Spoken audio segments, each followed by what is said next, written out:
Em nome do Pai, do Filho e do Espírito Santo. Amém. Vinde, Espírito Santo, enchei os corações dos vossos fiéis e acendei neles o fogo do vosso amor. Enviai o vosso Espírito e tudo será criado, e renovareis a face da terra.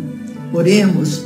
Deus, que instruístes os corações dos povos com as luzes do Espírito Santo, concedei-nos que pelo mesmo Espírito saibamos o que é reto e gozemos sempre da sua consolação.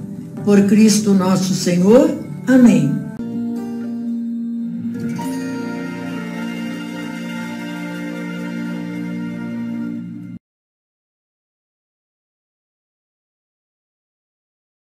Se vocês pegarem o filme, pode ser que vocês já tenham assistido, São Vicente, capelão das galeras, o filme começa exatamente nessa cena.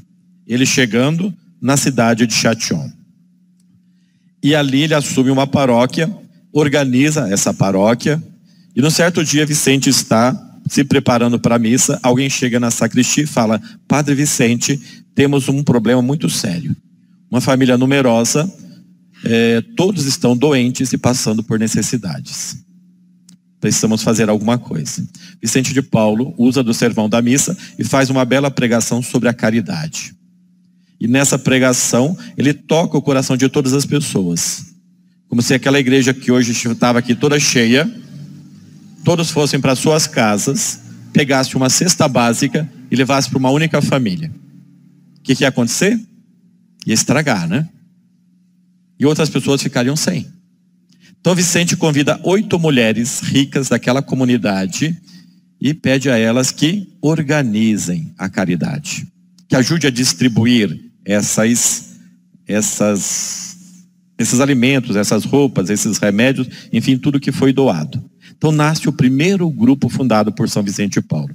Um grupo de mulheres leigas a serviço dos pobres, onde eles estiverem, para organizar a caridade. Esses grupos são chamados de confrarias da caridade. Nasce-se oficialmente no dia 20 de agosto de 1617. Diferente das conferências vicentinas, mas que acaba sendo uma referência para lá no futuro Ozanam, a irmã Rosalie Randi, a mulher do Bailly, olhar e dizer: este modelo é apropriado para que esses jovens possam fazer um trabalho eficaz. Mas como toda mulher é muito rica em argumento, né? A senhora de Gondi conseguiu convencer o padre Vicente e levou ele de volta para Folleville. E chega na data da qual nós estamos celebrando. No dia 17 de abril de 1625, numa reunião onde está o senhor de Gondi, a senhora de Gondi, Vicente de Paulo e os responsáveis dos tabeliões para assinar o contrato que daria origem à missão, é assinado o contrato. Nasce a missão de forma civil por meio de um contrato. Então é essa festa que nós estamos celebrando esse ano. No ano que vem, 2026, nós celebramos os 400 anos que aquela missão organizada de forma civil ganha status de instituição religiosa. Então são 2 anos muito importantes para a congregação. E é em 1625 que Vicente de Paulo encontra Luísa de Marillac, que é apresentada a ele por São Francisco de Sales. São Francisco era o diretor espiritual de Luísa, mas como tinha muitos trabalhos como bispo, ele pede a Vicente que assuma essa função. Além de cuidar de Luísa, ele vai cuidar das irmãs que foram fundadas por São Francisco de Sales, as Irmãs da Visitação, e tantos outros afazeres. Vai ser capelão dos presos, né? O filme São Vicente de Paulo, capelão das galeras, era capelão dos presos. Eis que um dia Vicente está lá na sua casa, chega uma moça, e essa moça chega com uma proposta para Vicente de Paulo. Ela diz: Padre Vicente, eu vim fazer um acordo com o senhor. Esse trabalho que essas madame faz, eu posso fazer também. Tudo bem, eu sei que eu sou uma cuidadora de vacas, que eu sou uma moça da roça, mas eu sei ler e escrever, eu aprendi isso sozinha. Margarida Nazô é o nome da moça e ela era autodidata. Luísa, então, junto com Vicente, acolhe Margarida Nazô e essa começa a trabalhar com a equipe que ainda não tem irmãs. Mas Vicente vê em Margarida Nazô assim, um modelo, um protótipo do que viria a ser uma filha da caridade. Porém, Margarida Nazot, no cuidado dos doentes, que eles trabalhavam também num hospital de Die, né, que era um grande hospital em Paris, e ali Margarida Nazot, num dia onde não tinha cama para todos os doentes, ela empresta a sua própria cama para uma mulher. E essa mulher estava com peste. E Margarida pega essa doença e morre, por volta de julho de 1633. Margarida morreu, mas ficou no coração de Vicente esse alerta. E ele dizia: é com os pobres que eu vou servir os pobres. Então, no dia 29 de novembro de 1633, ele convida outras moças camponesas, juntamente com Luísa, e funda a sua terceira obra, a Companhia das Filhas da Caridade. Lembremos que está proibido fundar congregações.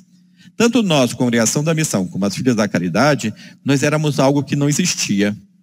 Porque nós éramos uma espécie de diocesanos que viviam em comunidade. Nós não somos religiosos. Nós somos sociedade de vida apostólica. Mas esse título e essa definição chega para nós só em 1917. Ou seja, 300 anos depois, que vão dizer, os padres da Congregação da Missão é um grupo de sociedade de vida apostólica. Não são religiosos aos modelos daqueles que já existiam. E as Filhas da Caridade é a mesma coisa. Elas são mulheres leigas, consagradas, com votos simples, a serviço dos pobres, fora dos conventos. Isso não existia, isso podia ser fundado. Como que Vicente acha essas brechas? Vicente era formado em direito canônico. Então ele tinha o conhecimento da lei, da igreja, e podia então criar e dar condições para que esses grupos nascessem. Então, essas são as 3 sementes que Vicente de Paulo traz para a igreja em vista daquele carisma que surge em 1617. Depois da morte de Vicente de Paulo, muitos grupos surgiram inspirados nele. Começa 1800 e pouco, começam a surgir, ou 1700 e pouco, começam a surgir os grupos inspirados em São Vicente de Paulo. 3 fundados por ele. Hoje nós temos mais 170 grupos que tem São Vicente de Paulo ou como inspirador, patrono. São Vicente está ligado. As pessoas vivem a sua espiritualidade aos modos de Vicente de Paulo. Aqui no Brasil nós temos 31 grupos. Entre eles, nós, Congregação da Missão, os religiosos de São Vicente de Paulo, que o bispo comentou aqui na missa, e o grande número, que é a Sociedade de São Vicente de Paulo. O Brasil é o maior país vicentino do mundo. Por isso, a peregrinação acontecer aqui por primeiro no Brasil. Para a gente conseguir chegar a essas pessoas, animar na vocação e despertar novas vocações.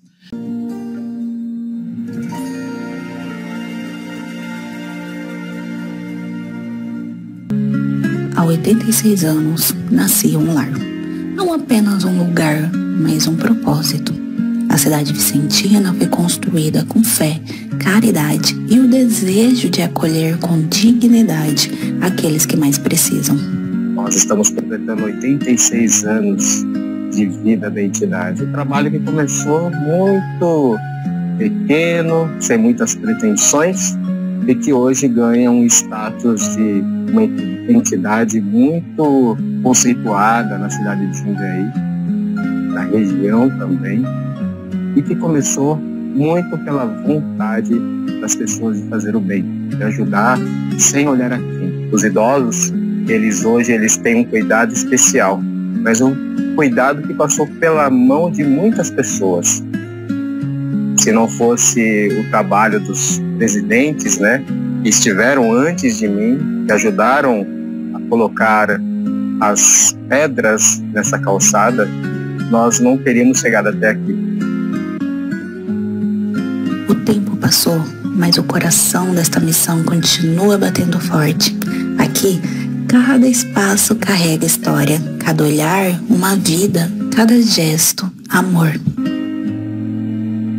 Com o ingresso dessa pessoa idosa ao centro-dia, é feito todo um trabalho procurando a superação dessa violência, desenvolvendo sua autonomia, independência, uma qualidade de vida. Nós temos a assistente social, psicóloga, TO vários profissionais que atuam com essa pessoa idosa em busca dessa melhoria em sua qualidade de vida.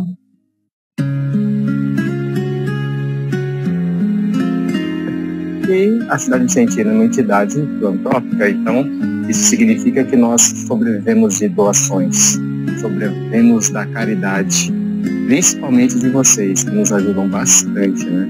Um trabalho que é feito a muitas mãos. E certamente a vontade de vocês colabora para que isso aconteça. O que construímos juntos vai além da rotina. É conexão, é reencontro com o próprio valor, é devolver sentido aos dias. A minha atuação neste serviço contempla atividades grupais em rodas de conversa, estimulação cognitiva, atividades como dinâmicas de grupo e arte-terapia. Além disso, também realizo atendimentos individuais, como testes psicológicos, testes cognitivos, que acompanham o desenvolvimento e também o declínio de alguns idosos que precisam ser estimulados. Atuo com os acolhidos da casinha, unidades 1 e 2. As pessoas idosas da casinha, eu realizo um trabalho mais independente. Então, nós usamos melhora de qualidade de vida, bem-estar, socialização, exercícios para fortalecimento e mobilidade. Já as pessoas idosas da unidade 1 e 2 são mais dependentes. Realizamos exercícios para prevenção de deformidades, respeitando a individualidade de cada um e principalmente a autonomia.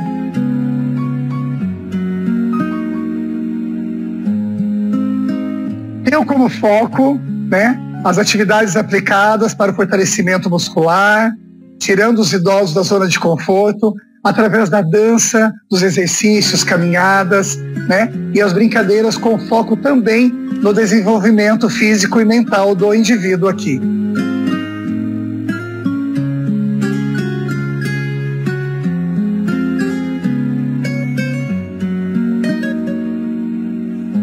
A nossa rotina com eles é sempre as compras, a parte de higiene pessoal, organização de todas as casinhas, acompanho muitas vezes em consulta, passeios, eu sempre procuro estar presente em tudo que eles necessitam, eu procuro estar presente para deixá-los o mais confortáveis possível.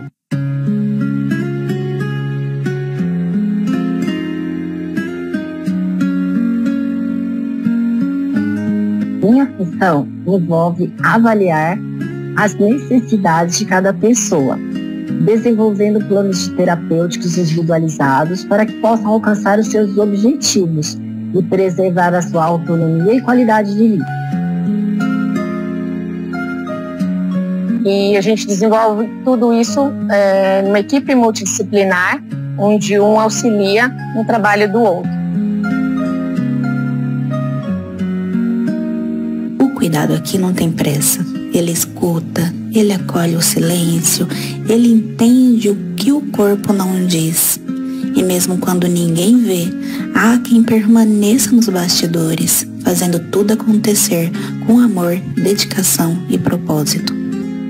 A cidade vicentina é sim onde a vida tem valor, porque a gente valoriza principalmente a vida e tudo que nós precisamos para garantir a segurança, a qualidade, tudo que é necessário para o bem conviver dos idosos.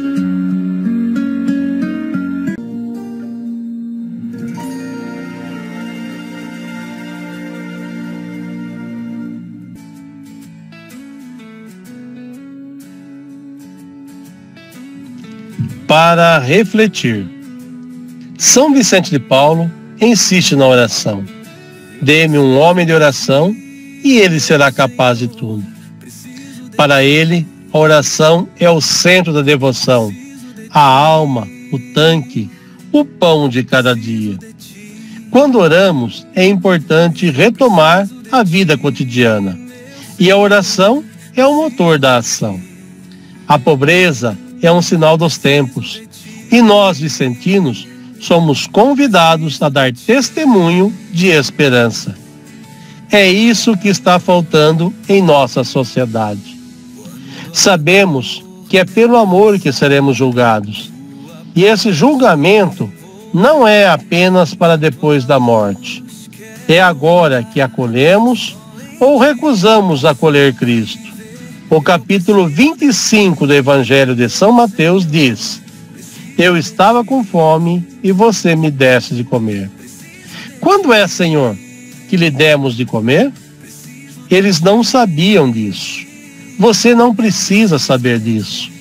Não devemos ajudar nosso próximo por Cristo, mas por meio de Cristo. Jesus está sempre onde menos o esperamos. Vamos apenas amar sem fazer muitas perguntas. Deixe Cristo trabalhar em nós. E nossos gestos simples e livres se tornarão, sem que o saibamos, momentos de eternidade. Que deixemos Cristo agir em nós para a glória de Deus e a salvação do mundo.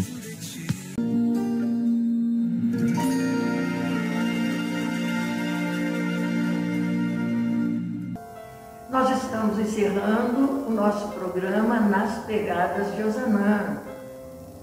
Não se esqueça, agora nós estamos no YouTube. Dê o seu like, clique no sininho e faça o seu comentário. Nós agradecemos. Louvado seja nosso Senhor Jesus Cristo, para sempre seja louvado. Tchau, tchau.